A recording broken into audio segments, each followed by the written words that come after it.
2019లో పవన్ కళ్యాణ్కు 40 సీట్లు ఇవ్వడానికి టీడీపీ సిద్ధపడిందా? అది సిద్ధపడిందే అంటున్నారు కాపు సంఘం నాయకుడు దాసరి రాము. అప్పుడు ఆ 40 సీట్లకు ఒప్పుకొని పవన్ కళ్యాణ్ ఇప్పుడు 20 సీట్లు ఇస్తే సరిపోతుందని కాళ్ళ వేళ్ళ పడే పరిస్థితి ఏర్పడిందని, దానికి పవన్ కళ్యాణే కారణమని, మరెవరూ కారణం కాదని ఆయన తీవ్రంగా విమర్శిస్తున్నారు. గతిలేక టీడీపీ కార్డు పట్టుకున్నట్టుంది పవన్ పరిస్థితి. జనసేనకు 20 సీట్లు ఇవ్వడానికి మాత్రమే వారు సిద్ధంగా ఉన్నారు.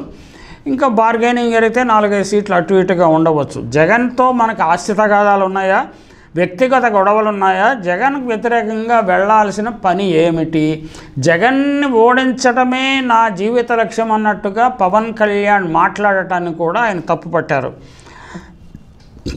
నిజానికి టీడీపీ ఎంపిక చేసిన వారే, లేకపోతే మాజీ టీడీపీ నాయకులే పవన్ కళ్యాణ్ తరఫున జనసేన తరఫున పోటీ చేస్తారని కూడా ఆయన చెప్తున్నారు. అంటే ఎన్నికల తర్వాత వీరి విధేయత ఏ విధంగా ఉంటుందో సందేహాస్పదమన్న అభిప్రాయము పరిశీలకుల్లో ఉంది.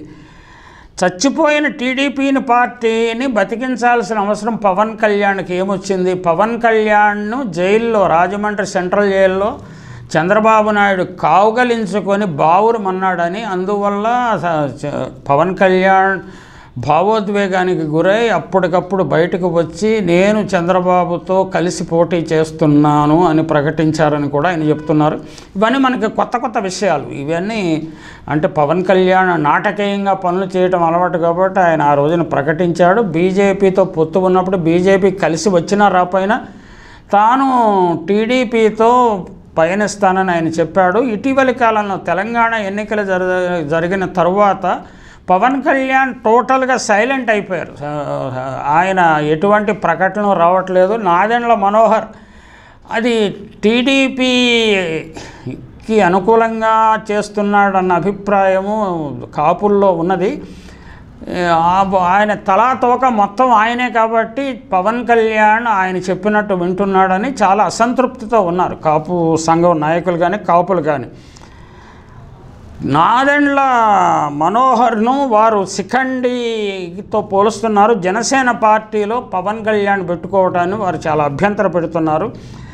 సీఎం పవర్ షేరింగ్ లేకపోతే కాపులు ఓట్లు వేయరని కూడా కాపు సంఘం నాయకులు అంటున్నారు. అలాగే లోకేష్ నోరు అదుపులో పెట్టుకోవాలని కూడా వారు హెచ్చరిస్తున్నారు.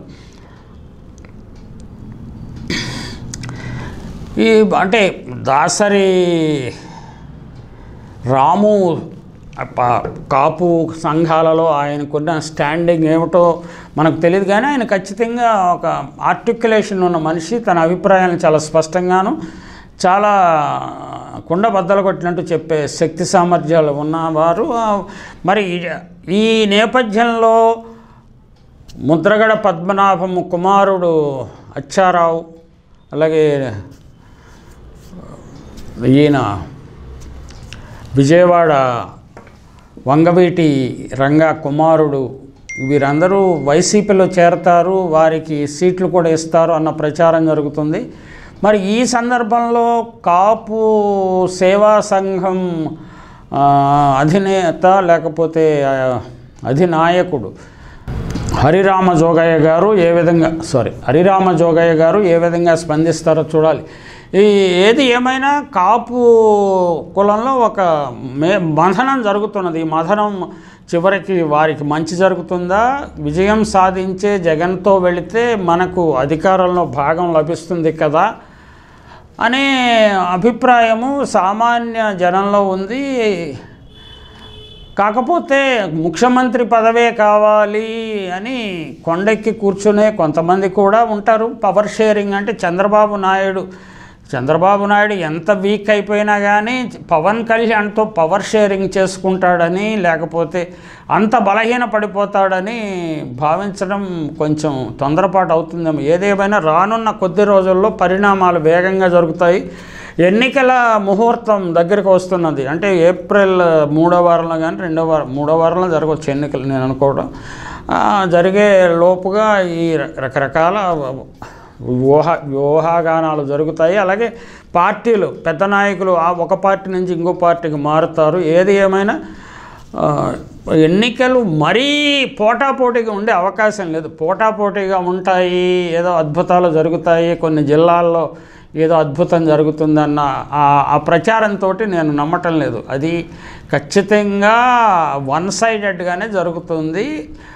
సీట్లన్నీ ఒకరికే వస్తాయి, ఓట్లు కొంచెం అటు ఇటుగా, ఎక్కడ 56% యాక్సెప్టబుల్, ఎక్కడ 36%, ఎక్కడ 50% ఓట్లు, ఎక్కడ 36% ఓట్లు. వీళ్ళందరూ కలిసినా కానీ ఆ దగ్గరికి వచ్చే అవకాశం లేదు. అయితే ఎవరి ఆశ వాళ్ళది. ఎన్నికల రంగంలో తాము నెగ్గుతామనే కదా ప్రతి వాళ్ళు దిగేది. ఈసారి కాపు నాయకులు వారు విజ్ఞతను ప్రదర్శించి వ్యవహరిస్తే వారి రాజకీయ భవిష్యత్తు, ఆ సామాజిక వర్గం రాజకీయ భవిష్యత్తు మెరుగ్గా ఉంటుంది. వారు ఎలా నిర్ణయిస్తారో చూద్దాం. పవన్ కళ్యాణ్ వంటి ఒక స్థిరత్వం లేని నాయకుడు వెంట వారు వెళితే ఏం జరుగుతుందో వారికి కూడా తెలుసు, స్పష్టంగా తెలుసు. ఈ గత 15 సంవత్సరాలుగా 2008 నుంచి 2024 వరకు వారి చరిత్రను పరిశీలిస్తే ఖచ్చితంగా ఏం జరగనుందో వారికి తెలుస్తుంది.